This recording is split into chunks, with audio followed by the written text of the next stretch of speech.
here if I just can't find it anymore. Make everything much more fun that way. Yeah. Okay, well, I see it's the appointed hour, so could start with the roll call. Okay, Chair Dennis Lip, I am present. Vice Chair Robin Crawford, absent. Committee Member Lawrence Corning, absent. Committee Member Keith Harris. Present. Committee Member Grace Joyce, absent. And alternate member Veronica Close. Here. We seem to have a quorum, and so we'll declare the meeting in order. We have no minutes to go over. We have no old business, which I find interesting. I think we do have old business. I will ask for a motion to approve the agenda. I'll make a motion to approve the agenda.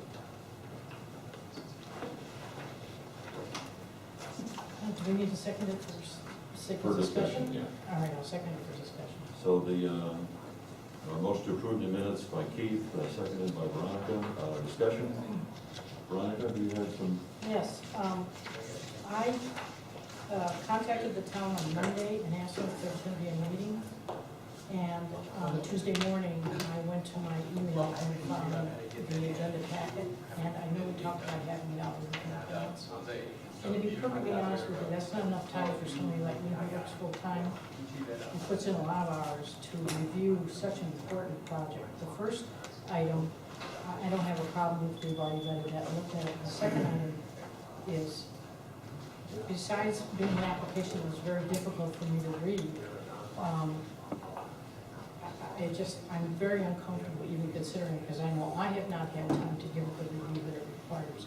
So I would like to make a motion that we defer that to next month. We have a motion on the floor right now, which is to approve the agenda. So if I believe we need to vote on that first. But your point is noted. Let the record show that Vice Chair Robin Crawford has arrived. And just to bring up the speed, Rob, we had a motion to approve the agenda, and it was made by Keith, seconded by Veronica. She brings up the point that on Monday she called the office and there was no agenda posted. We got the agenda, as you know, Tuesday morning, and so she brings up the question: is the college's application for site approval, master plan approval, excuse me,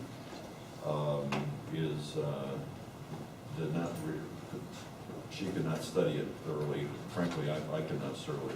The only thing I read was the staff report. And whether or not the board wants to move ahead with this tonight or to move ahead, maybe scheduling a special meeting for this. That would be fine. And, maybe in a week. So I'm just bringing it up to speed. So Keith, do you have anything that you'd like to add to this discussion? I did receive the information for the Palm Beach State College Development Plan exercise on Monday. I did review it. I respect and desire the full attention on this project from all members, and if more time is necessary, I would think that it would remove ourselves to grant an extension or a special meeting to be scheduled to give this its proper review. Robin? Yeah, I haven't been able to go through it thoroughly. Comment from staff? Mr. Chairman, if that's the desire of the board, I would suggest that at least the State College of Consultants is federally represented tonight today, at least be given an opportunity to go through and make a presentation. And if you have any questions, go ahead and ask those questions. There need to be some answers generated before the special meeting. We could make that as efficient as possible. I'd like to hear from the applicant. Thank you, Mr. Chairman. Brian Seymour with Gunster on behalf of the applicant. We appreciate your willingness to schedule the meeting special. We are concerned, obviously, with time. We want you all to have the full opportunity to go through this.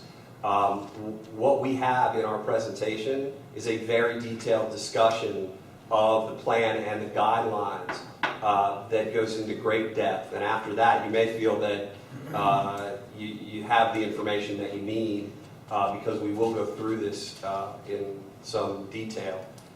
If we can see if you're comfortable after that to move forward, we can do that. And then if not, certainly we would be willing to do that. As Mr. Fleischman said, we have a number of folks, both from the college and the hourly staff like myself, who are all here. So if we could try to get as much of it done while we're all here, that would be helpful. How many of you are representing the college? I think it's very unfortunate that you have all come, and first of all, there's only 4 members here. I think that may be in part because of the short notice. I almost assumed that there was no meeting because I know our requirement is to have things out 7 days in advance. And I certainly don't want to have such a negative effect on the college. The problem is only 4 members are here, and if we have a special meeting, then we have 2 members potentially who have not had the benefit of the presentation. It's a very unfortunate situation to be in. And I respect your having come here and hearing this from me, I'm sure is unsettling, but how do we deal with this? I mean, if we have a full presentation, we've got 2 members that are here, we may be here next month. Okay, just a reminder, there is currently a motion pending to approve the agenda. Putting that aside for a minute, it's my understanding that the matter is ultimately set to go before the City Commission on August 21st. There's one more meeting of the Planning and Zoning Board, currently a regular meeting scheduled between now and then. Of course, there's also the opportunity for a special meeting. The board's prerogative is whether they want to hear the applicant's presentation or to schedule a special meeting and defer the item, really at the discretion of the board. I would like to hear the presentation this evening, Veronica. We now have, let the record show that Grace Joyce has run. So we are a 5-member board at this time. Knowing that we may not vote on your position tonight, if you would care to move forward, then I will, as a chair, that would how I would vote. Just to bring Committee Member Joyce up to speed, is Veronica. Keith made a motion to approve the agenda, Veronica seconded. The discussion has been that we just got our hands on this Tuesday. Today's Thursday, so we've had maybe, I know I've read the staff report and that's about it. And so Veronica's point was maybe we should postpone this. The applicant certainly would like to make a presentation tonight. Our town attorney has notified us that we'll have a regular meeting prior to the town's meeting when they will hear this. So we don't have to vote on it tonight, but we certainly can hear it and then have our questions prepared. If you'd like to, add your opinion to this, I appreciate that. Well, I read the packet as well, and based on the lengthy meeting that we've had with these folks before, I think the information they've included in the packet addressed most of the concerns that we brought up to them in the past. So definitely think if there's question as to whether or not we've had enough time, we definitely need to allow them to make the presentation. Because I, for one, feel that I'm prepared to vote on that particular application, just based on the history of what we've been involved in with this applicant from the beginning. So. Okay, without, For clarification, Mr. Chairman, the materials, other than the staff report, are what have been presented. So it's nothing new for Mr. Harris, Mr. Crawford, Mr. Litton, Ms. Joyce. Ms. Close, I don't know what you had seen, but my hope is that I can't even remember the number of meetings between workshops, the town council workshops, et cetera, that after you see the full presentation, y'all will be comfortable enough to vote. Certainly if not, we would appreciate the special meeting so that we have the time to prepare then for the town council. So hopefully, when you see this, y'all be comfortable moving forward tonight. If not, we understand that, and we'll work on coming back with a special meeting. We appreciate the consideration for this tonight. Okay, with no more discussion, we'll hold a vote now. All those in favor of approving the agenda as stands signify by saying aye. Aye. All those opposed, same sign. Motion passes unanimously. We will proceed with the first item on the agenda. Okay, thank you, Mr. Chairman. Item number 5, under the local planning agency, 5A, old business. The town initiated amendments by Waxahachie Groves Unified Land Development Code to add Article 41, planning unit development. As you're all aware, we've had an opportunity to look at this proposed ordinance. I think this is the 4th meeting that we've brought it to. So we've had an opportunity to have a very little discussion. P&Z has had also the opportunity to make multiple comments, recommendations, and suggestions, and I want to personally thank the board for all of the really insightful comments, and I believe that the draft of the ordinance that we have tonight is a far better document than that which we had at the first meeting. And so I want to thank each of the members of the PZ for the development of the contributions of the business together. The ordinance, proposed ordinance itself is included on pages 6 through 18 of the staff report on the item. And as I said, this will be the 4th meeting that we've had discussion on it. After the 2 most recent meetings, staff has taken planning and zoning recommendations and incorporated them within revised draft of the ordinance. If I can refer your attention briefly to attachment B1, which is on pages,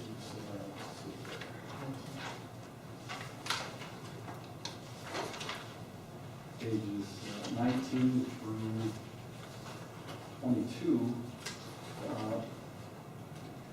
There were 15 issues that were raised by P&Z at its meeting in May. And attachment B1 is a listing of those issues and brief staff responses. We went through each of those items at the meeting last month, and I believe that we pretty much have consensus that staff has responded adequately to those 15 issues.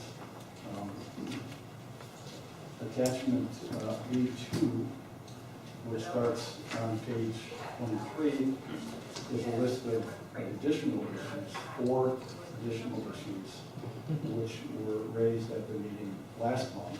And similar to attachment B1, we've listed the issues and provided a staff response.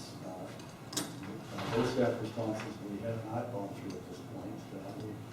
We've incorporated our responses to the 4 issues into the draft ordinance in the staff report, and I'd like to briefly go through those 4 issues and the 4 staff responses to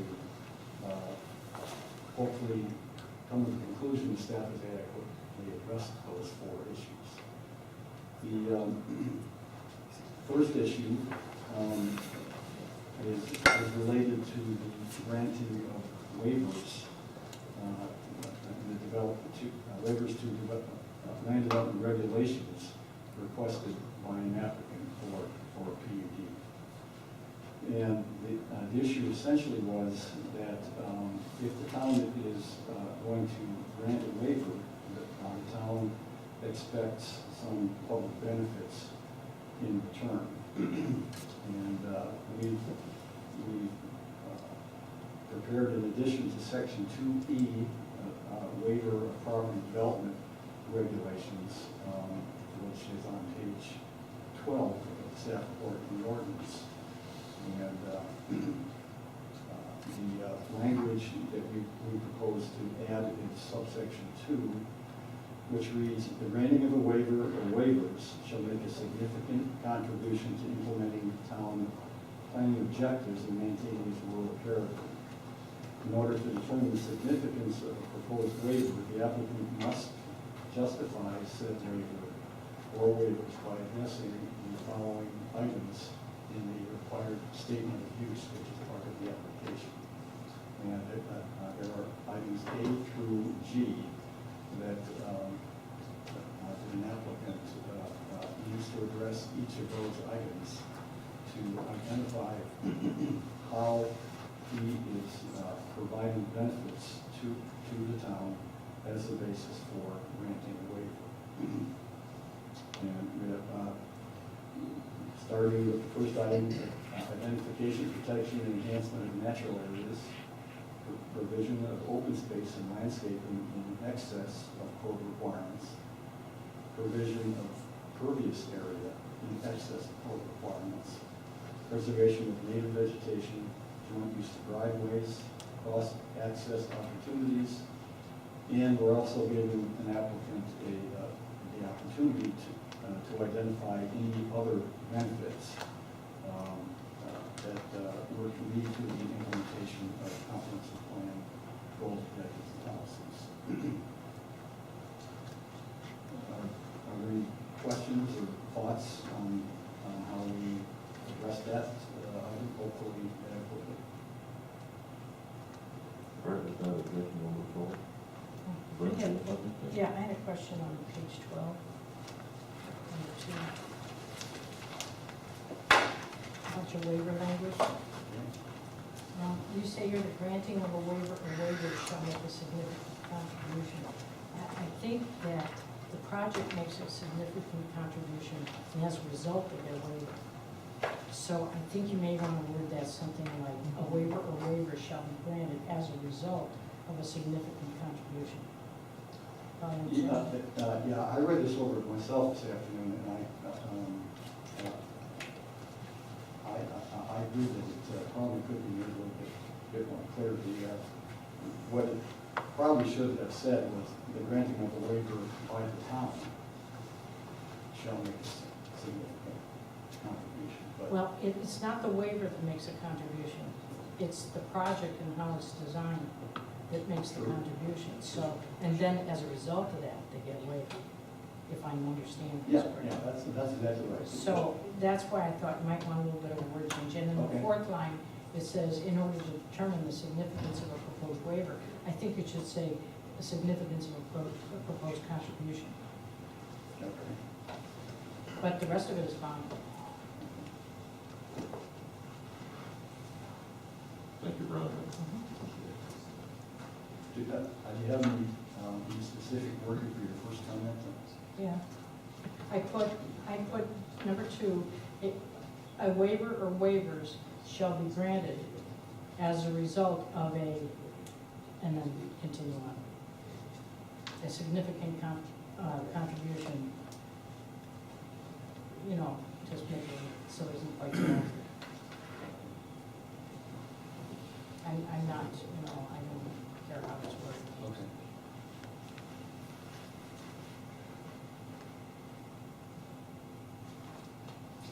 Any other questions on that particular item? Yeah, let's move ahead. Okay. To number 2. Issue number 2, the P&Z felt that prior to submitting an application, that the applicant should make a public presentation at a town council workshop, feeling that would be a benefit both to the applicant and to the town to get some preliminary response and comments about a potential application to be filed. And the staff response to that was to add language to section 3C, application requirements, And that language would read, for any proposed development not previously publicly heard and prior to submittal of the formal PUD application, the applicant shall make a presentation at a town council public workshop to discuss the proposed PUD application and its implications for the town and neighboring property owners. I think that was. Jim, my question would be, why would you include not previously publicly heard? Because if it's been heard, I mean, there's applications out there right now that have been heard that may come in for PUD.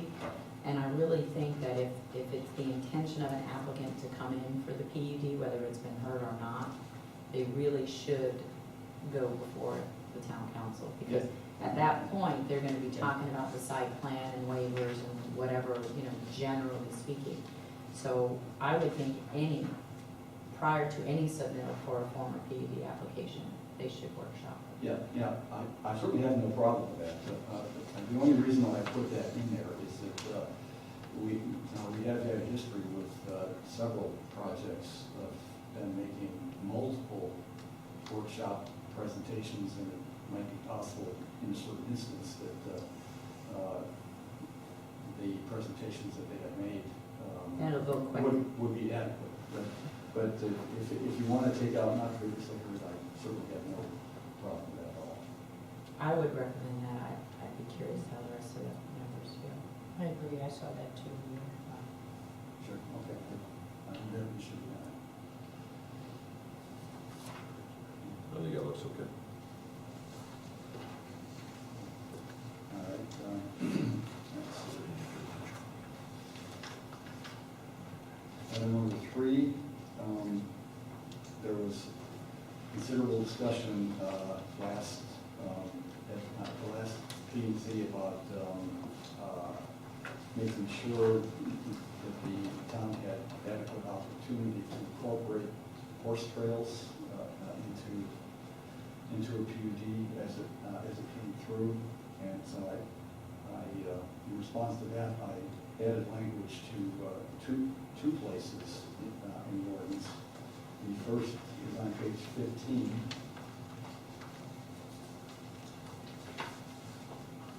Under application requirements, C1 at the top, and it reads as follows: for any proposed development not, oh wait, that's the one. Oh, at the very top, item number 12.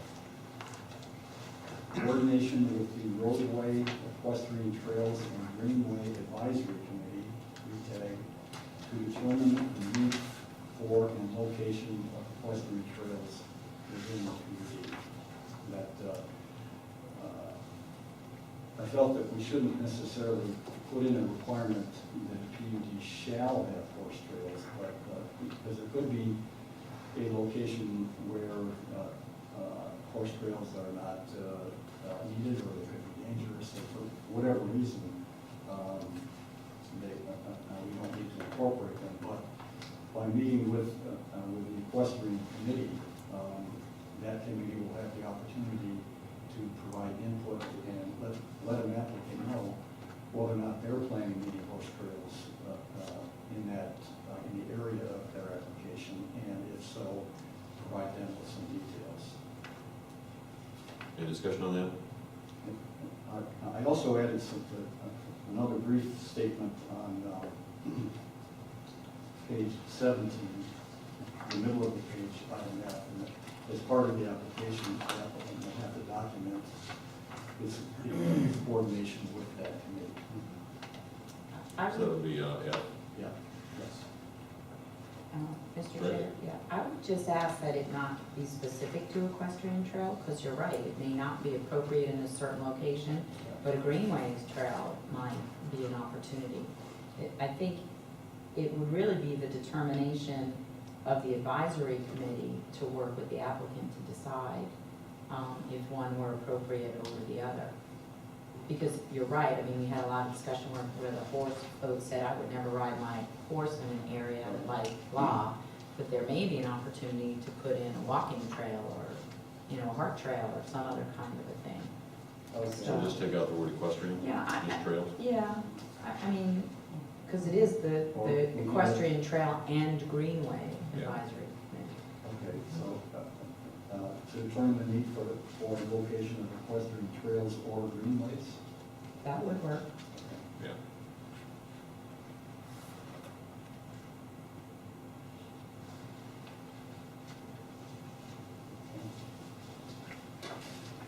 And the last issue was to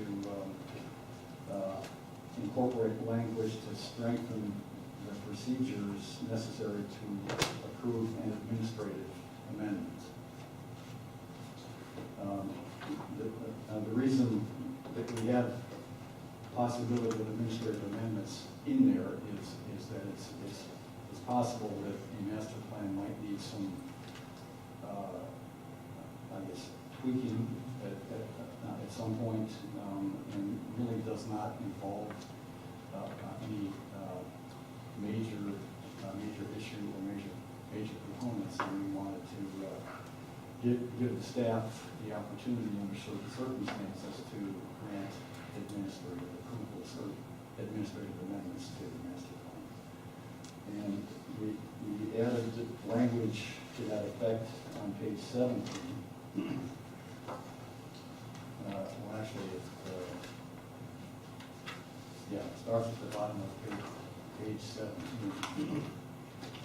And that language reads, upon application, based on the recommendation by the town staff and consultants, an approved master plan may be administratively amended pursuant to the site plan amendment procedures as set forth in section 155.005B of the Town Land Development Code, and provided that such proposed amendment does not. And then we had a list of items that would not qualify for an administrative amendment. An administrative amendment could not alter a recorded plat. It cannot conflict with any specific requirements of this article, and it cannot change the general character or content of an approved master plan. It cannot have an appreciable impact upon adjoining or surrounding properties. It cannot result in a substantial change of major external access points. Cannot increase the approved intensity or density of the development or the height of buildings. And it cannot decrease the specified setbacks in open spaces or specified parking and unloading spaces. So what's that leave? A sign. Trees. Well, we have a list of items in there. I don't know, we don't have a list of items there, but if you want to reduce the square footage, if you want to move some of the uses around on the property, as long as you don't. Okay, what about the size of the parking place? I know that's an issue. We need to address that. You can apply for a waiver to do that Oh. up front. So you can request that be waived, but you can't administrate it for some stuff. Very good, okay, thank you, Jim. And that, are there any questions on that particular item? It's not a question. You have intensity or intensity, and I think you mean intensity or density. Yeah, good catch.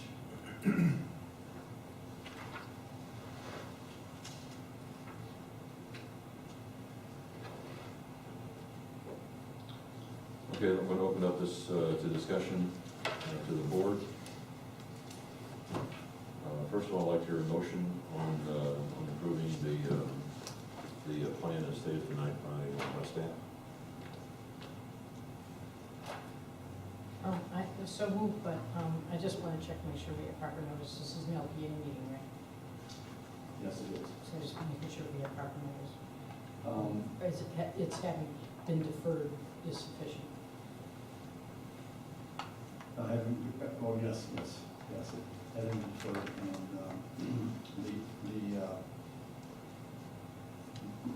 this is being adopted by the council as a typical ordinance.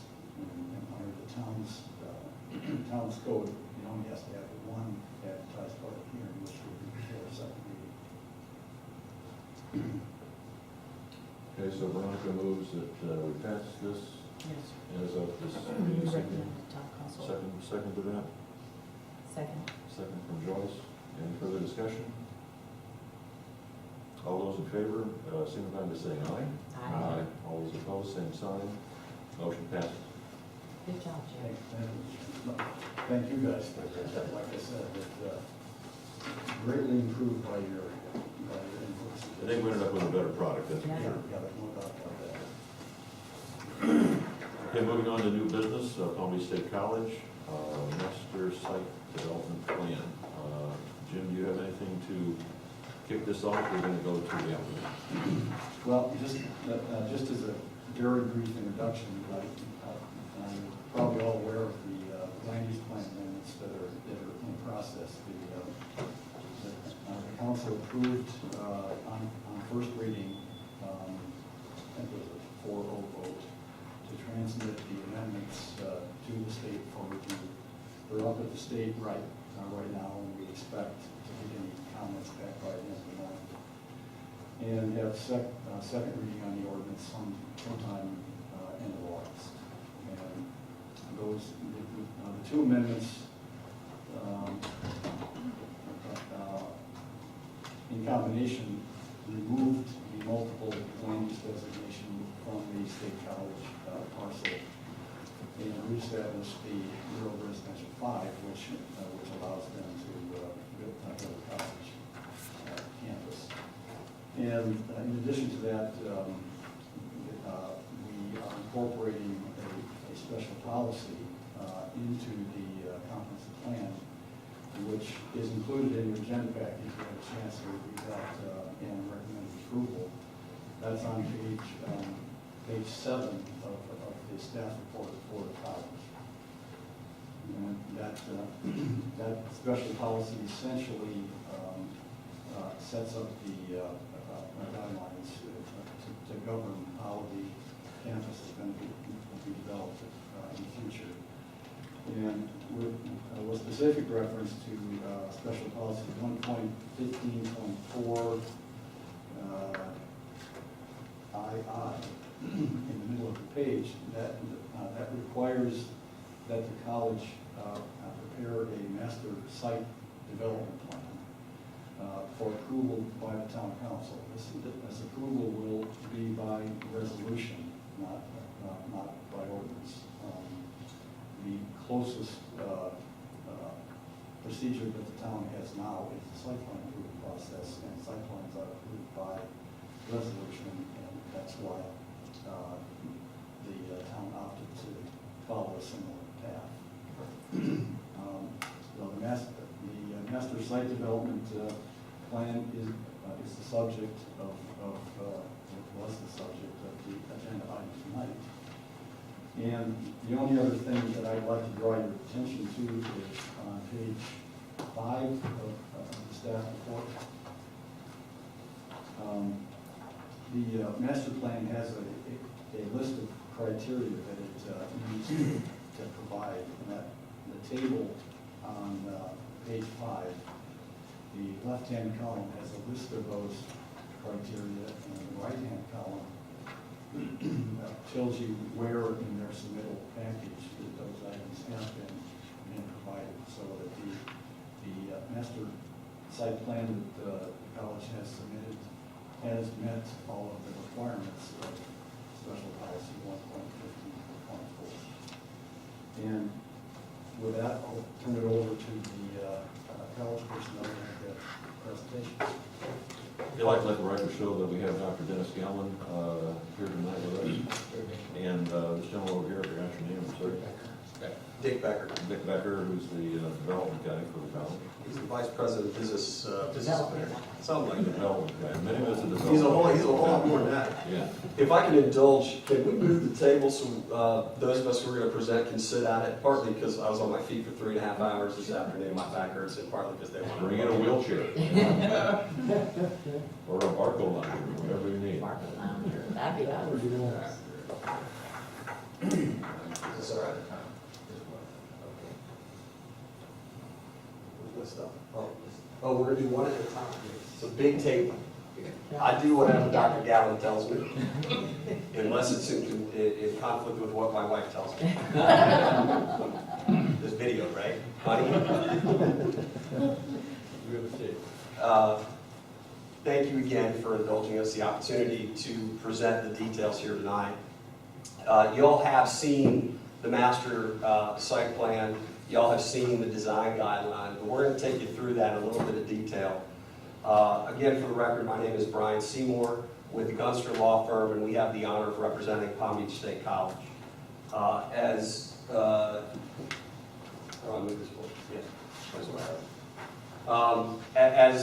Mr. Fleischman mentioned, we did go to the Town Council on June the 26th to transmit the 2 proposed comprehensive plan amendments that you all also heard, and as were edited pursuant to your comments. Policy 1.15.4A, which defines the guidance and regulations that we need to follow, which includes the SREF, the state requirements for educational facilities, which are adopted by the State Board of Education into the Florida Administrative Code. We have to follow that. The State Building Code and Fire Prevention Codes, and the South Florida Water Management District requirements, and your Water Control District. It also provides, we have another policy, there we go. Policy 1.15.4B, which Jim mentioned, is the details of what needs to be with the plan, provides the requirements. The key documents through all this really are the plan itself and the design guidelines.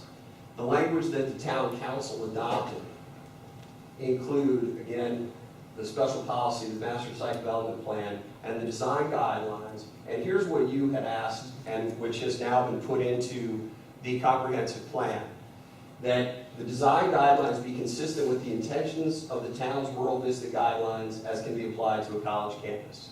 And y'all remember we went round and round about how to do this. Some of your rural vista guidelines are residential in nature and don't apply, but the general intent we've tried to meet. We're going to have Jose Merguido, who is with Ziskovich Architects.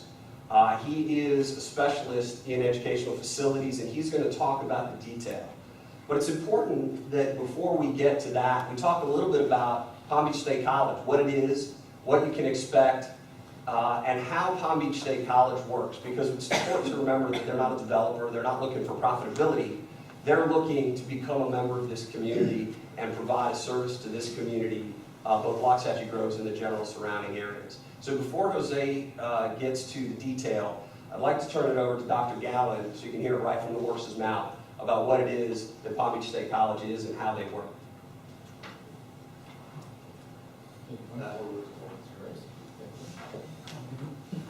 I'll say stop there. Thank you, Brian, and good afternoon.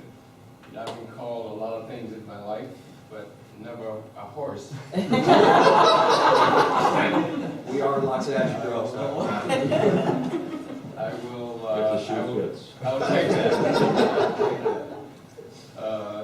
Good afternoon. It really is a pleasure, for me to have the opportunity to be here to talk about Palm Beach State and, as Brian said, how it works. But believe me, Palm Beach State is a very large, complex organization, and it would be impossible for me to share with you all of how the institution operates. But I would like to take 10 minutes to share with you some of the essence of what Palm Beach State is all about and what it has meant to Palm Beach County since its beginning, and its commitment to continue to serve this community in terms of its post-secondary education training needs that falls within the mission of this institution. We're not a university, and we are more than a junior college, for those of you who've been around for many years. And what I would just like to do is just to share with you just a few things about the institution. We mentioned some of the individuals who are here. We failed to mention the individual who's in charge of facilities, the individual who I have the greatest admiration and respect for. And this is the person that you should give credit for kind of shepherding this institution through the physical facilities that we have. And John Wasserkans, who is in charge of the facilities and been with the institution now, for a very long time. I know that you all have mentioned that you have heard something about the plan that we have and some of the things that you've expressed some concerns. And we've been in this process now for a few months. And I know that you still want to be sure that you do all that you need to do, the due diligence to assure that this institution would be a neighbor, a good neighbor, after all is said and done. But let me just say from the outset, we've been in it for a long time, but let there be no doubt. Palm Beach State, the trustees, its faculty, staff, and administration, we're still very interested and committed to creating a presence in this community. And we want to be sure that we can do that in a fashion that you feel very comfortable and know that, as has been said in other instances, about being a good neighbor. Long before other communities in this state began giving strong consideration to having a post-secondary institution in its community, the leaders of this community made the decision that it wanted to create a two-year institution. And in 1933, it embarked upon creating Palm Beach State at a time when there were only two other institutions of higher education in this state: the University of Florida and Florida State University.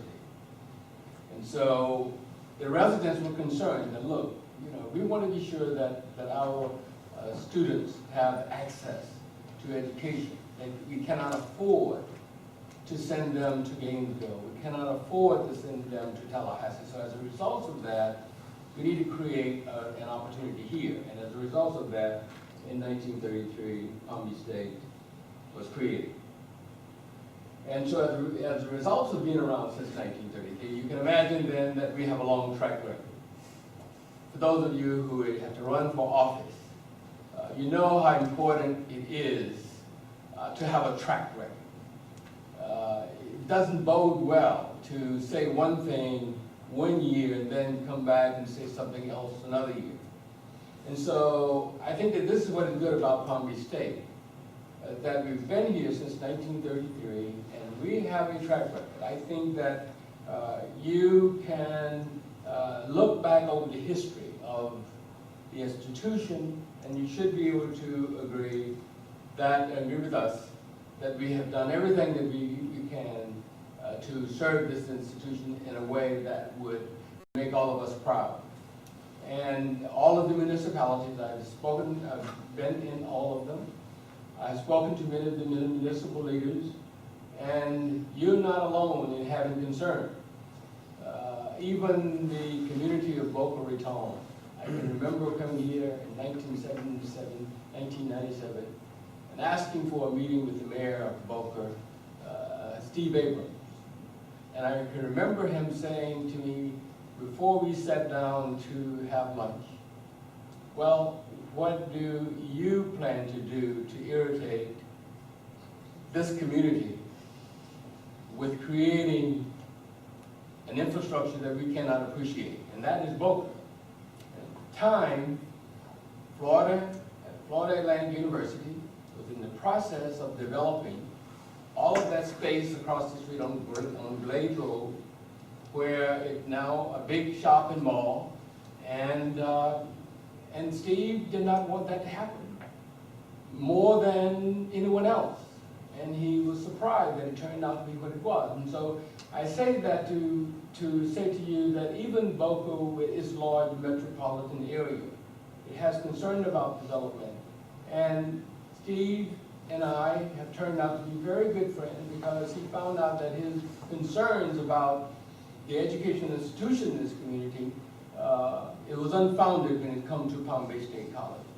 And throughout Steve's tenure as mayor of that community, and he would always come to the college for different events, and he felt that this institution made every attempt to address the economic development and training needs of that community. And so we want to do the same thing here at this community. Let me share with you a little bit of where we have been. We have 4 campuses, and you have some information up there at the top that speaks to the size, the parking spaces, the footprint, an item that you're concerned about, and what the 4 campuses look like. Lake Worth, Palm Beach Gardens, the Boca Raton campus, Belgrade, and we are very optimistic that before long we will be able to add that 5th campus to this, to the facilities inventory of this institution. On all of those campuses, we have a very comprehensive curriculum that is built around the Associate in Arts degree, with the addition of certificates, continuing education, and other associate degree programs that are geared towards addressing the economic needs of the communities that those campuses locate. Those campuses were established along I-95 as the community was established, going from south to north. And we had a campus that was created for 3 of them on the I-95 corridor. And then we have the campus that is in Belgrade. And you can see what happened then. You know, we have 3 on the I-95 corridor, 1 in Belgrade. So if you think about it, this is the area that we believe is the most underserved of all of Palm Beach County. If you consider Loxahatchee Grove, the Acreage, Royal Palm, Wellington, those are the residents of this county that have to drive the furthest to have access to educational opportunities for the programs and courses that we have to offer. And so we hope that we will be able to address that. The Board of Trustees is committed to making it happen, and we want to do that as soon as we possibly can. We believe that the location that we're considering now, although we've looked at many other locations, the location that we have here in Loxahatchee Grove is the most ideal. It would help us relieve some of the pressure from Lake Worth, because many of the residents who live in this area now drive to the Lake Worth for education and training. It is far enough from Belgrade that it will not cause the individuals out there to feel that, well, you're putting another campus out in the Midwestern area, so what are you thinking about? Closing the Belgrade campus? And that is by no means what we are trying to do. So it's far enough from Belgrade that we'll be able to create that presence, and we'll be able to attract, the greatest demand that we have. This is Lake Worth, the campus, in 1954. It was property that was donated by the county, and the institution, the college has been on 2 or 3, I think 3 other different temporary locations. prior to 1954. And so while this piece of land may not look too exciting for you, I am sure that the president of the institution, President John R. Leonard, was very happy to be able to get 114 acres of free land to be able to set up a permanent presence. And this is what that campus has transformed itself into over the years. You can see all of the development that's taken place all around the campus. You can see what we have done in terms of creating buildings to accommodate the need. This is the largest campus that we have. That one campus probably is larger than a half of the community colleges that are located in this country. Larger than many of the other two-year institutions, like Lake Sumter, the community college in the Keys, community college in North Florida, Madison, Florida. And so this is a very large location that we have. And what we've tried to do over the years is convert that barren land into a location that Yambians would reflect the contemporary education and training needs of this community. If you could walk inside that campus, go inside, see what is happening outside of, get away from Congress Avenue and Lakewood and 6th Avenue, you'd be able to see some of the kind of things that we've done for that campus. This is the location in 1968 of the Palm Beach Garden campus. Long before the college took possession of the land, we started that campus in 1980. But this is what it looked like in 1968. You can see how the development has occurred around that campus and how the development on campus has compared with the development along PGA Boulevard in other areas. We have other campuses. I want to just share with you a kind of an infrastructure for this campus, because this campus was the first opportunity that we had as an institution to demonstrate what we believe in terms of physical facilities. Lakewood campus, not too, the land was barren. You take what happened in Belgrade, again, a piece of property that we purchased after being in a temporary location there, and then having the state finally fund creating a campus for the residents who live in that community. But I would say to you that I could take you on all of the campuses that we have and show you what we have in terms of sustainability, protecting the environment, having facilities, that would fit in with the neighboring community, and then being sensitive to the environment, protecting the wetlands and all. I think that you would be pleasantly surprised. I'd invite you, if you have concerns about, our philosophy in terms of development. This is the Lakewood, the Palm Beach Gardens campus in 1977, and as it looks in 1993. This is what it looked like. This property is very similar to the property that you have here, with a lot of wetlands. You have a lot of marsh and a lot of trees, and as a result of that, this is another opportunity for the institution to develop. You can see all of the wetland how we went inside this piece of property, and we created, the surrounding that would take the campus away from the community, per se. This is another example of the Gardens campus. You can see all of the build-up, throughout the campus and the surrounding communities. That's your last one. And this is where we are today, you know, a campus that is really,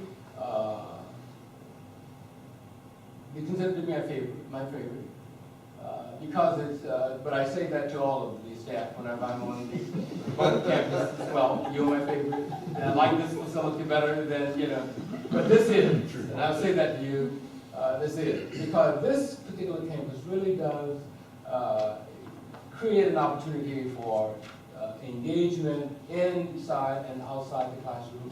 And it is really creating an atmosphere that would make it possible for students to enjoy the academic environment. The college campus, the students are much younger today. The average age is still 28, but they have, there's a good reflection of the patterns of enrollment, engagement opportunities that you would find on any other college, other campus in a university setting. And so again, let me close by saying that the faculty, staff, and students are very interested in coming to this community. There's not a month that would go by when I'm not in the community, and especially if I'm on the campus, where I don't have a faculty member or a student would ask me, well, how is that, how are you coming along? You're creating, you know, the campus out there. How much longer will I have to be driving? And of course, some of the faculty members want to know, will I be able to assign to this camp, to the new campus, and won't have to, you know, come to the Lakewood campus. So that is the kind of atmosphere that we have. Let me give you one caution, and I know that you have some concern about it, is that Florida has two education sectors in post-secondary education. It has a university setting, where the universities rest, and you have the Florida college system. There are 28 of us.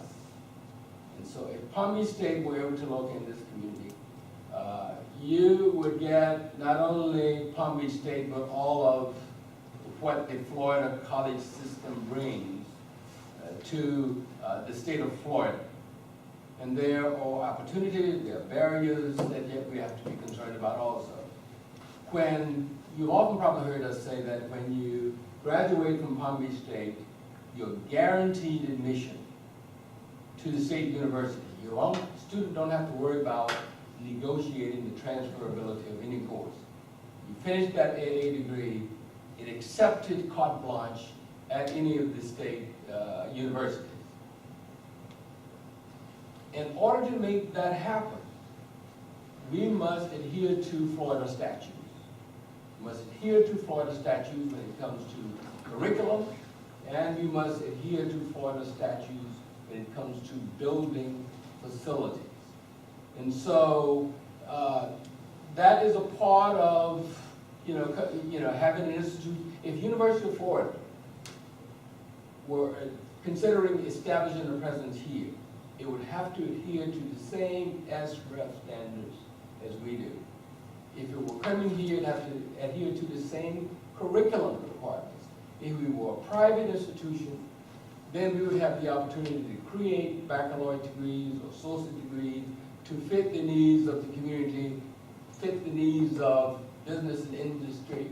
But for us, we must adhere to those state statutes, and we must, and which includes the SREF standards. So I think in spite of all of that, it is a win-win for this community and this institution, and we look forward to creating a presence here in Loxahatchee Grove. So thank you for the opportunity to say a few words.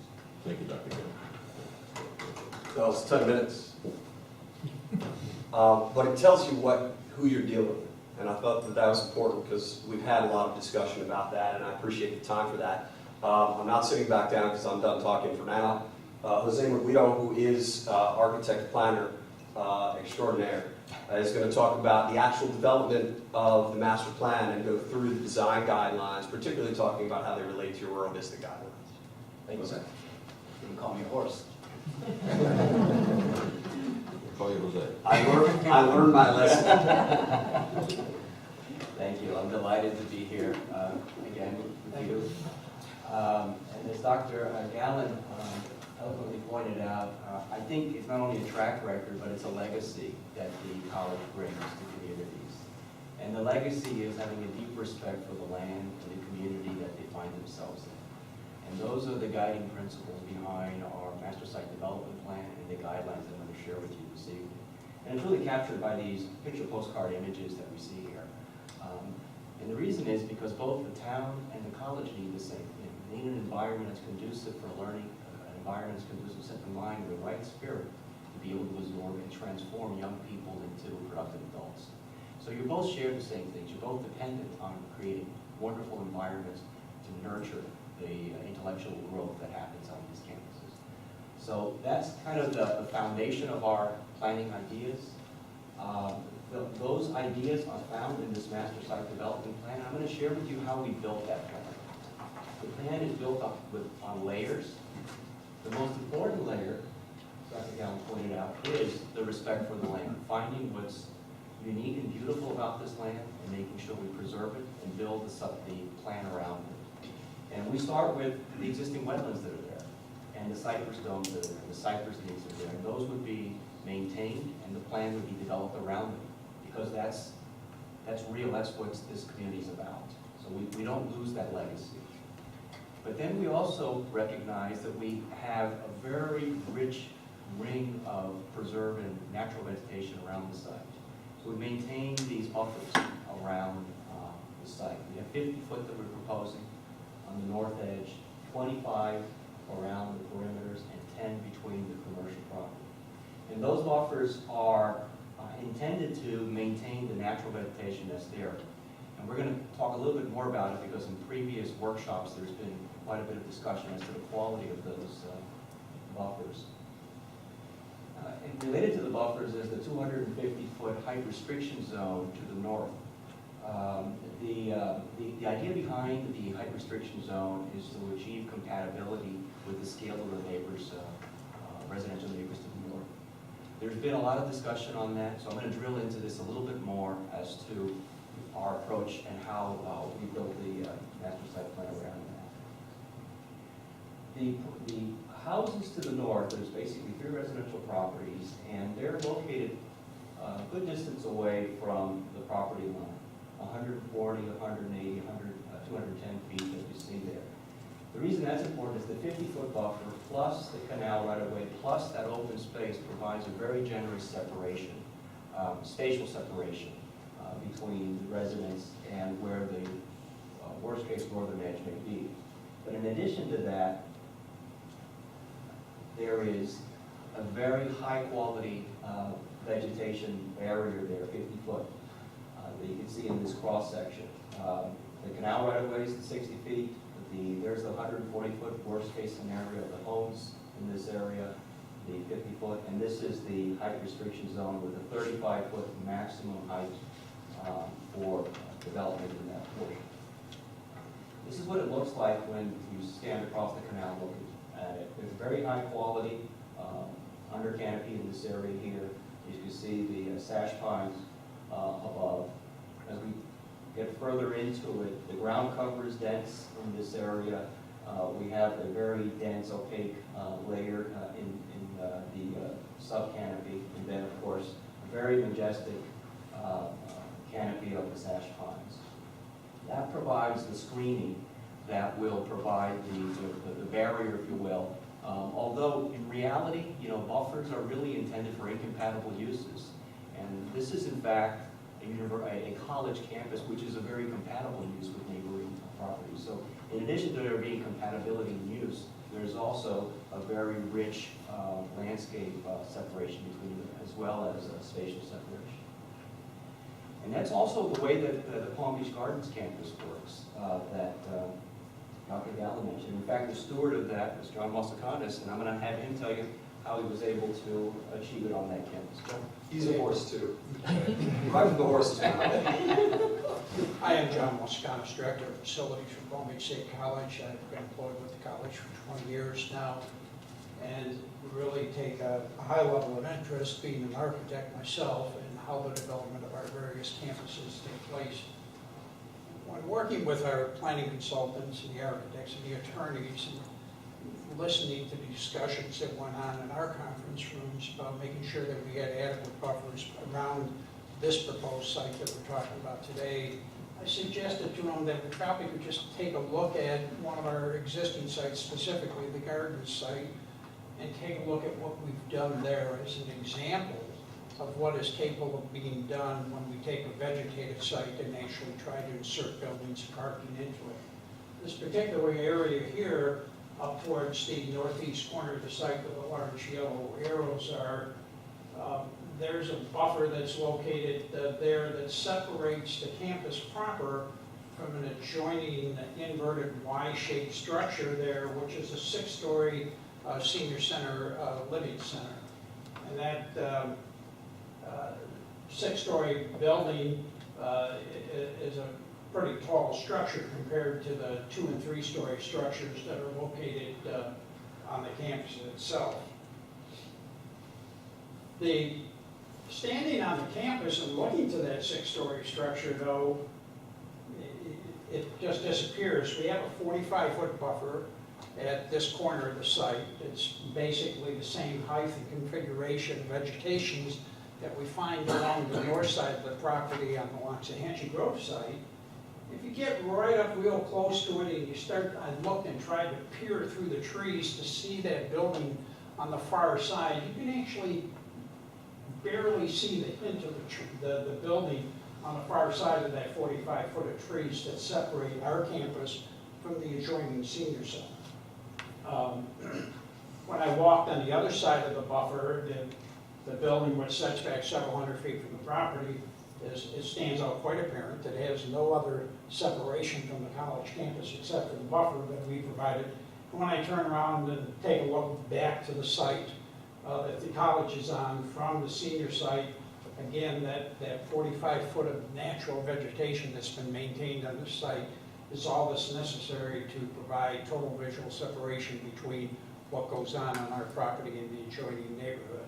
And I offer this to consultants as a way of trying to show that this is already part of what we typically do on our various sites. I'll let Jose continue on with the rest of the presentation. And there, in that grove of trees, is Palm Beach Gardens campus. It's literally a campus in a garden. And that's the same objective that we're trying to bring to this site. The other issue I'd like to talk a little bit about, which we also discussed in quite an amount of detail at the workshop, was traffic and access to the site. And this is a 30,000-foot view of the site. And of course, here's our site down here. And one of the concerns was where are people going to be coming from? What this urban plan shows is where density is. And of course, density follows traffic patterns that are the path of least resistance. The fastest, easiest flow. It's almost kind of like plumbing.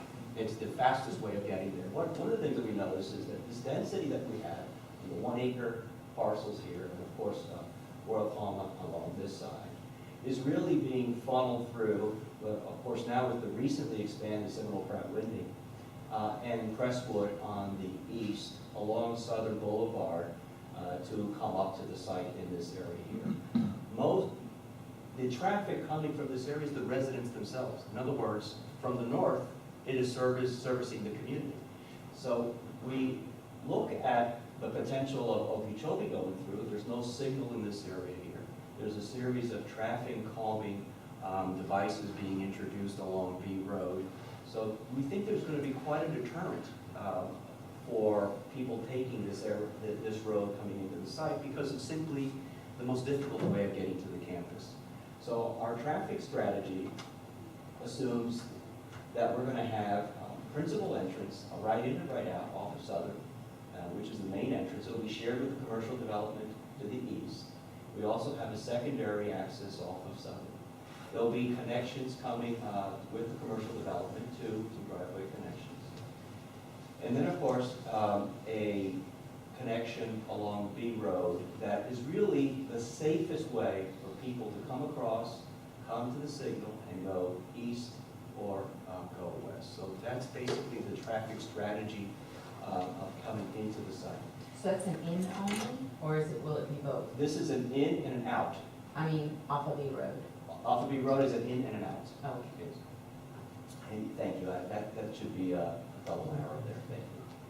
This is what it looks like right now in this area. This will be phase one. One of the things that Dr. Galvin mentioned is that Lake Worth is over 50 years old. It takes a long time for campuses to develop. Palm Beach Garden is over 40 years old. So we're going to start our work in this area, phase one. What that means is for a very, very long time, this northern area is basically going to remain virgin. It's going to pretty much stay as you see here, because it takes a long time to have the legislature, especially nowadays, fund these types of projects. So what you'll see is a road coming across. You're going to enjoy the landscaping that's currently there, and you're going to see development in basically the area that's already clear now. So that's how we see this campus evolving over time. Now, what's going to go inside this campus? That's where the guidelines come in. And the most important thing about the guidelines, as Brian pointed out, is that this is the document where we try to marry in the Rio Vista guideline requirements and what it's going to look like, what it's going to feel like to come into this campus. So the objective here is to put in narrative form and text what the guiding principles are going to be for the architecture and the land plan. And, excuse me, I had a little trouble with my lawyer here. And it comes right from your document. It's consistent with the documents. And the founding idea of the documents you could see in the Palm Beach Gardens campus, which is the same idea that you have for the development of the Rio Vista guidelines. It is the foundation of beauty of Waxahachie Groves. It is harmony with nature and the preservation of the native tree canopy. That's in fact been the guiding principles of not only the evolution of this campus, but if you could see the legacy that Dr. Gallen talked about. That's how Palm Beach College develops its campuses. So we kind of already are there developing campuses historically. In addition to that, we understand that the architecture within that needs to capture that spirit as well. So this is the way that the architecture is described within the Rio Vista guidelines. It's an architecture that has undulating roof lines, architecture that has kind of fragmented forms, buildings that are made out of small buildings put together so we could achieve scale. It's an architecture that has transitional spaces, so you can have shades, light coming in and spaces inside, outside spaces. And also texture is important. That's basically the essence of the guidelines, and that's become the language of which we use in our guidelines. We have adapted that because the state regulation requirements that Dr. Gallen mentioned don't specifically address it. Don't specifically address how to integrate an institution into this particular community. So what we've done is gone above and beyond what SREP is and provided a recipe for a good fit. And that's what we try to do in these guidelines. The idea is, on the Rio Vista guidelines on page 4, for example, when you have non-residential development, to be consistent with that. And we're trying to capture this 1956 image where the building is subordinate to the landscaping, where you have open space. And that is coming from the goals of the Rio Vista guidelines. And the objective of these goals are to, and I'm having, there we go, to achieve this. What we're trying to do is to have a college in a garden, and that's the objective in our site planning requirements. So how do we do that? Initially, we start with protecting the natural resources, providing connectivity to the site, and being consistent with the neighborhood character. There's 4 pieces to that. We're going to basically take our buildings and cluster them so we can have a concentrated footprint and have as much open space as possible. We're going to shield our service areas so they're away from view and you don't see them.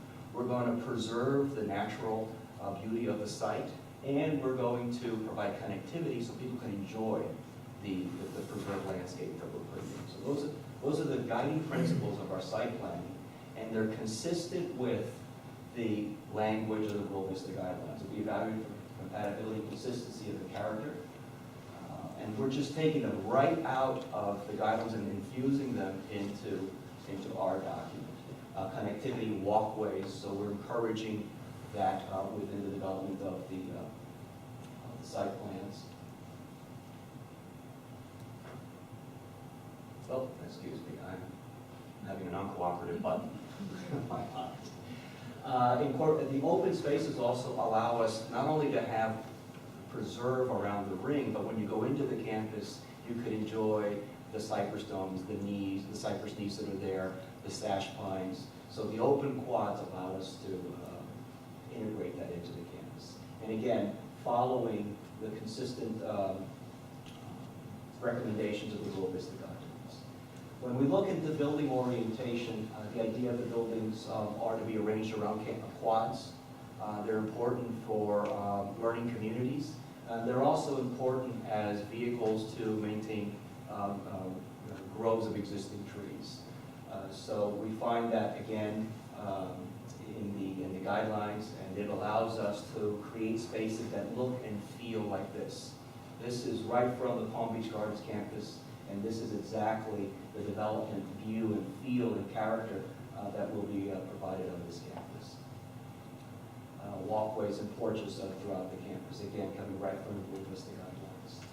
The building setbacks, we're going to be set back generously, as Mr. Wasakanis just pointed out. But those setbacks also provide areas for passive recreation, for learning outside. So they're also adding to the experience of learning on this campus. I talked a little bit about the height restriction zone, but we also talked a little bit more detail of this particular item of the guideline. In the workshop, there was some concern that perhaps there would be too much density within the height restriction zone. So what we've done is we've limited to 50% of the area for buildings in that area. So not only is it going to be low, but we've also limited the amount of building that could go in that 50% zone to 50%, to that 250-foot zone to 50%. So that was in direct response to some of the items that were brought up in the workshops prior. So that's a new added element to the guidelines. And we had talked about that already.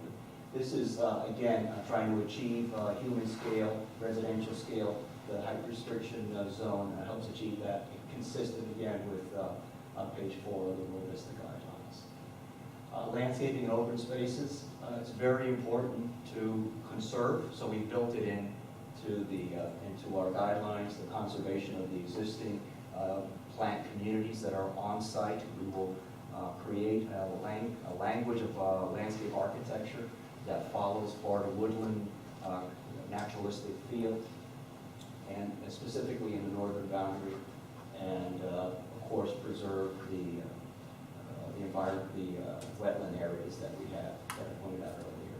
And you'll find this yet again consistent with the language of the Rural Vista Guidelines. The vegetation, the types of trees that we're going to be using, I previously mentioned, we're following a naturalistic Florida woodland feel, so even the intervention of the new landscaping, you feel like it was always there. It's going to be an extension of the plant communities that we currently have. And again, reinforcing the intent of the Rural Vista Guidelines. Can I ask a question? Sure. Do you plan to do that planting now or as the development of the campus takes place? It would be done in phases. As I mentioned before, we're going to be focusing on the southern portion of it, so you're basically going to have a virgin piece of land as the way it is now for a long time. Okay.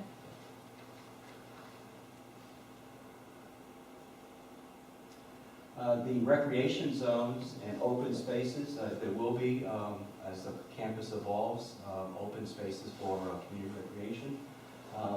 The buffers and the preserve areas will also be available for passive park-like settings for the community use.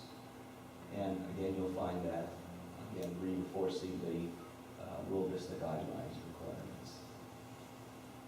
Just a quick question there on recreation. Are you including in this ball fields and soccer fields and things like that, or? And in the evolution of campuses, there typically are The first phases, we don't anticipate one, we're not planning one at this point. But as a campus evolves over time, most likely there will be some large open spaces for ball fields, soccer fields, or stuff like that.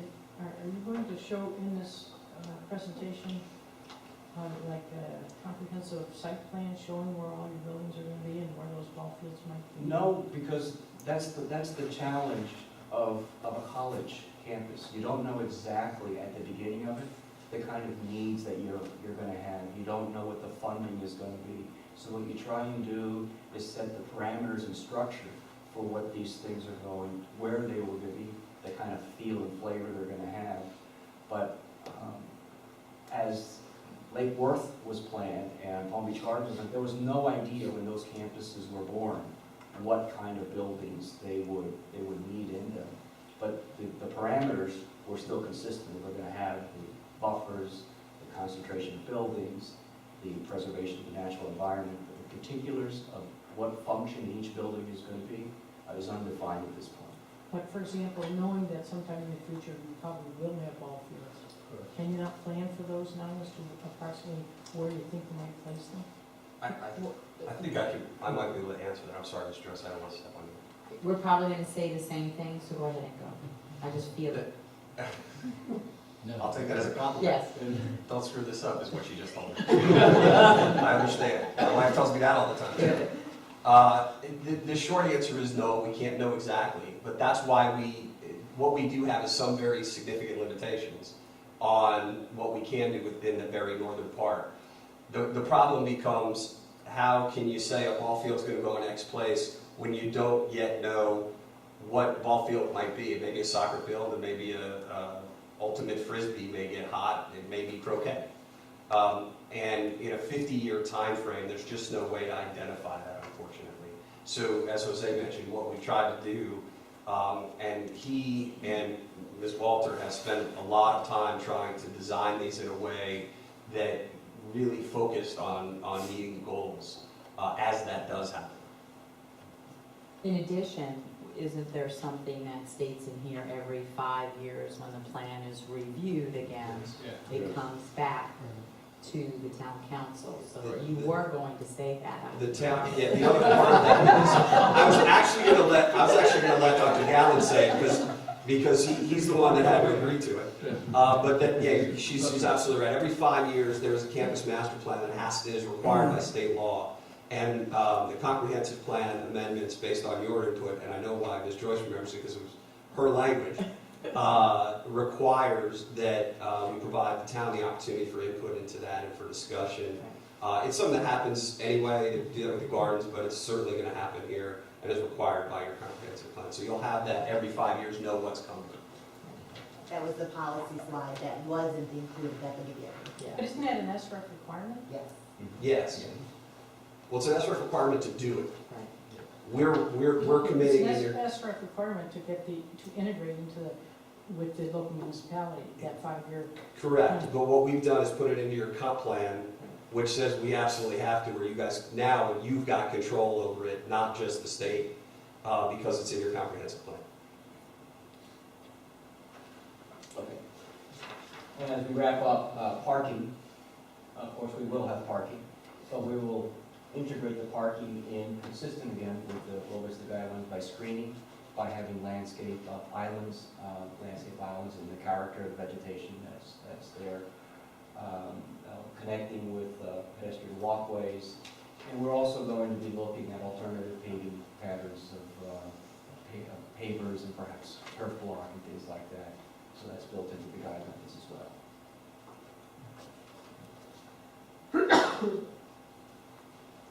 And again, reinforcing the exact language that's in the well-listed guidelines. Now, Is there any the building, consideration of multi-story parking facilities? they have not built one in 50 years. But you, We've been such in critical need for classrooms that we get for people dollars, just haven't had the luxury of using those dollars to pay for parking.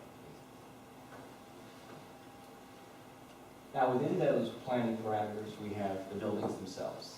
And how are the buildings going to be composed, let's say.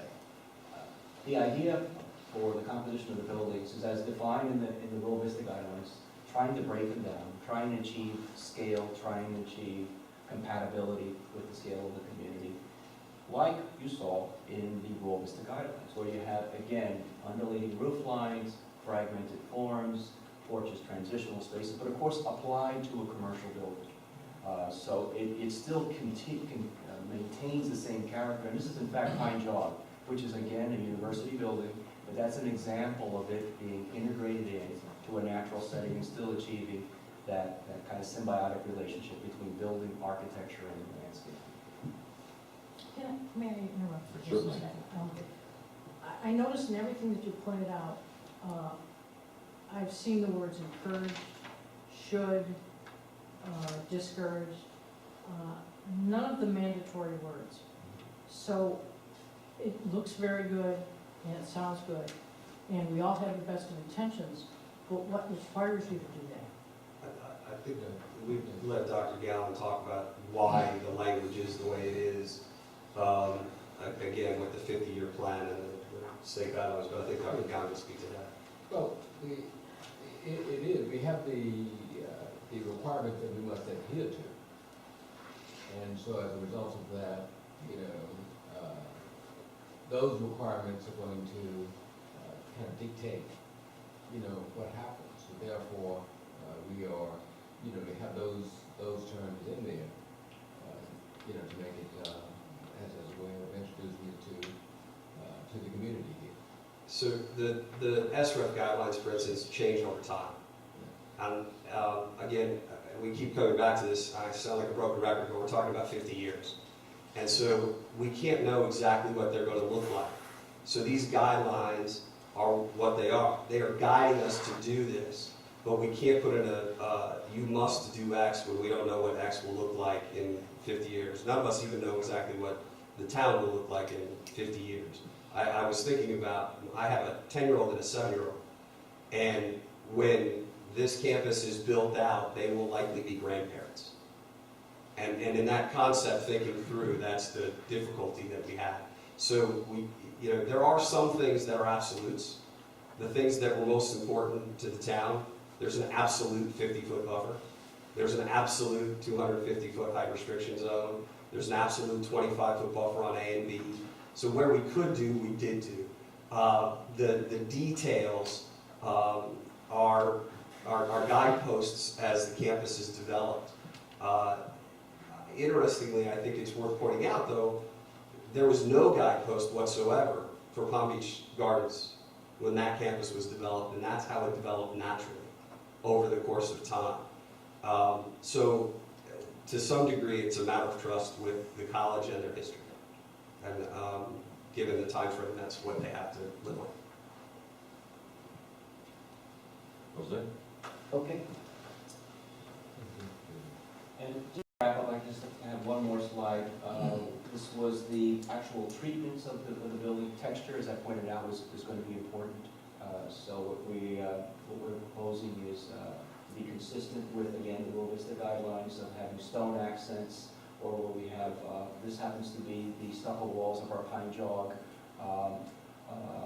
project, where we in fact use the bark of the existing trees to texture the panels to make it feel like. So there's lots of things that you could do with materials and textures, especially as new materials are involved, to kind of create that rustic, important feeling to integrate into the community standards. And then finally, the buildings will be designed under sustainable principles, which will help us, again, preserve the natural environment that's there. And then the signage will be consistent also with the World Vista guidelines, will be low. They'll have texture added to them, low-profile monument signs, and letter style is consistent. So what we've tried to do is capture the legacy that Dr. Gallen talked about. This is a college that sincerely believes that you must respect the land, you must respect the community that you find yourselves in. We have put together the site development plan. along those principles. We have evolved campuses, as Dr. Galvin pointed out, over 50 years consistent with those principles. And the essence of the Rural Vista guidelines to be in harmony with nature and preserve the tree canopy is what's guiding this plan. The spirit of the Rural Vista guidelines is what's guiding our guidelines. So we respectfully request this evening for your consideration and recommendation that we would like to move forward with this, and we look forward to a favorable recommendation this evening. So as I had said when we started earlier, we went through great detail. Our hope is that you have enough to vote tonight, to have discussion. We have with us our environmental scientist, Mr. Becker, you met, our traffic engineer, some associate working in our office who is curious about what I happen to do for a living. I try to tell everybody at work that I work, but I'm never there. Our planners, John's here, Dr. Galvin, Jose, any questions we can answer, we're happy to do that. Hopefully you're comfortable enough to vote on this tonight, and we would look forward to moving forward to the town council with a favorable recommendation. Thank you very much. Okay, staff, I'm going to bring it back to the board. Staff, have any comment that you'd like to make this time? Not really, Mr. Chairman. We had the staff recommendation, and the staff report was a recommendation for approval. Recommendation for approval this evening. Right. Okay, before we hear a motion, let's hear from the board. Keith? Mr. Fleshman, you indicated that the amendments 12.1 and 12.2 were sent to the state for approval. We have not had a response on that yet.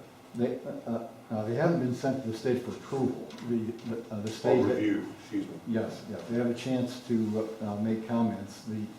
The scope of the state's comments in the new comprehensive plan review process are very minimal. The only response that they have is if they feel that this amendment affects any statewide issues. And so, I mean, there's a pretty slim chance that we're going to get any comments back, any negative comments. We've sent it to other agencies as well, Water Management District, DOT, Regional Planning Council, Department of State, ad infinitum. And they have the opportunity to comment as well. When we get those comments back, we will take those comments into consideration in our final recommendation to the council for second reading of the ordinance. Now, I'm assuming your question is related, are we premature looking at the master plan before the land use plan amendment has been approved? What the college would like to do is to bring these back at the same meeting for second reading of the comprehensive plan amendments, followed up by approval of the master plan. So that this would not be approved before the land use plan amendment would be approved. What type of communications would be offered for informing the applicant of approvals or disapprovals? Is it oral or written, or is it always in writing? You mean from the state? No, from Town Lots and Hazard Groves. Any approvals of documentation through this application process? Is it done always in a written form to inform the applicant that such a submission has been approved? Yes. Never done orally, always done written. Right. Well, we number one, we're going to have an ordinance that's passed. That's an official document that the town has to adopt, and we have to have public hearings for that. And then the master plan will be approved by resolution. So those are official actions. Both of those are official actions of the town council, and they're a matter of public record, and they will be forwarded to the applicant.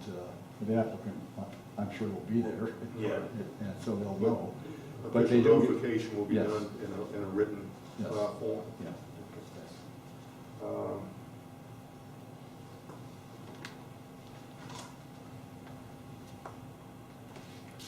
I think there's, what, 7 properties to the north, 3 properties to the east, and 1 property to the west. Has there been any communication from those property owners concerning this development?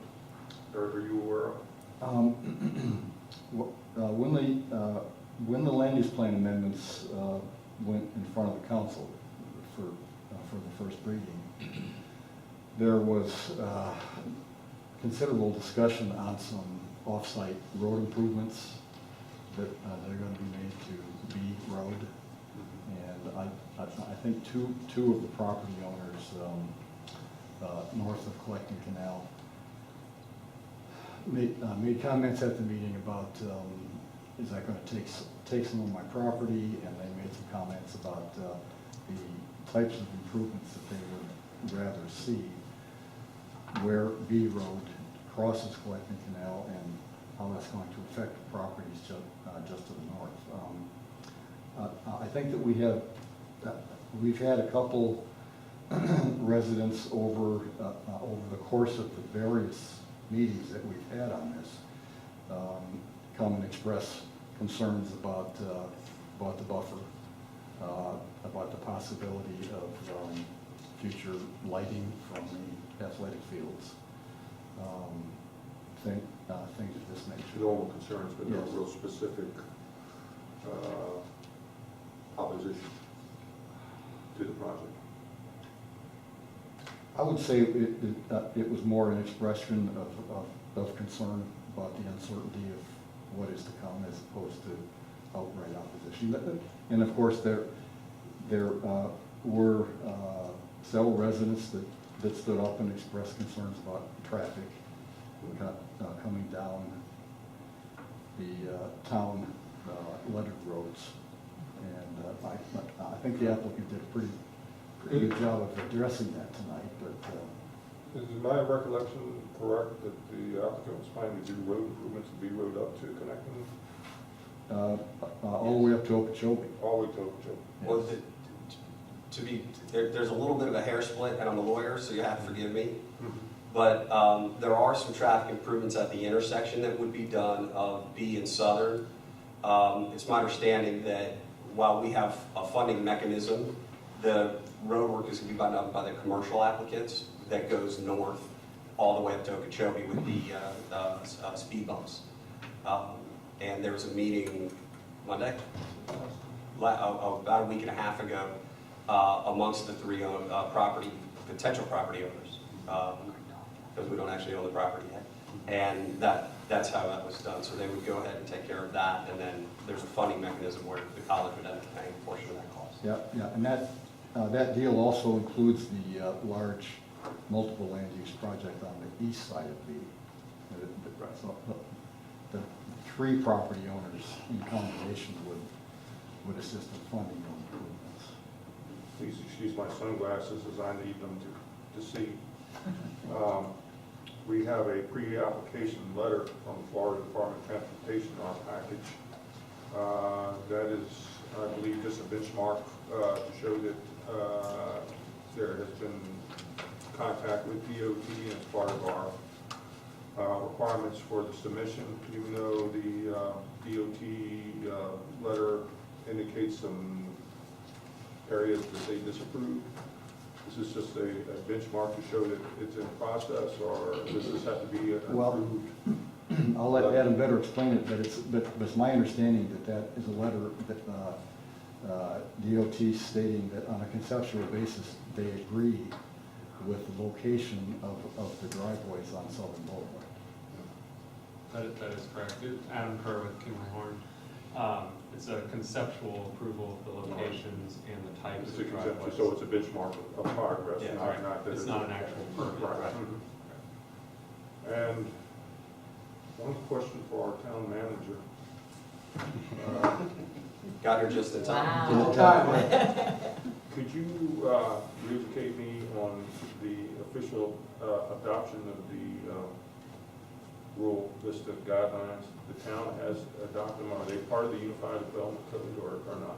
The town has a policy in the comprehensive plan which calls for the rural vista guidelines to be adopted.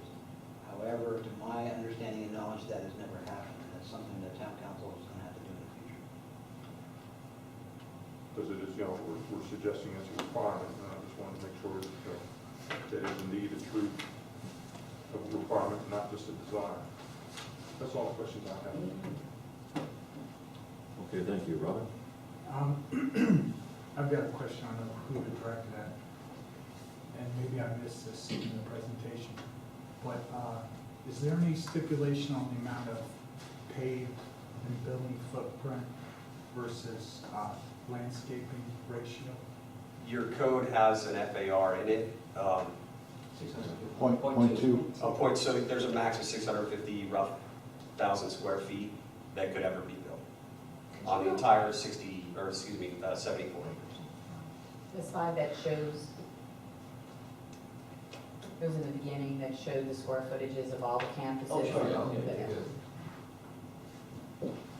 Everywhere, a little more. Yeah, he's gonna stop and start. It'll be faster. Okay. Oh, there you go. Keep going. Keep going. Keep going. There you go. There you go. So ours is .2. Now, does the .2 include parking? The point two is building. And then so there's- that's my question, because when I look at Gainesville, they're going to an incredible effort to put in parking garages when they have still a lot of green space. And I don't know if that would ever be addressed here, as opposed to just putting in a lot of parking and encouraging parking garages. The difference between Gainesville and us is Gainesville charges their students who have to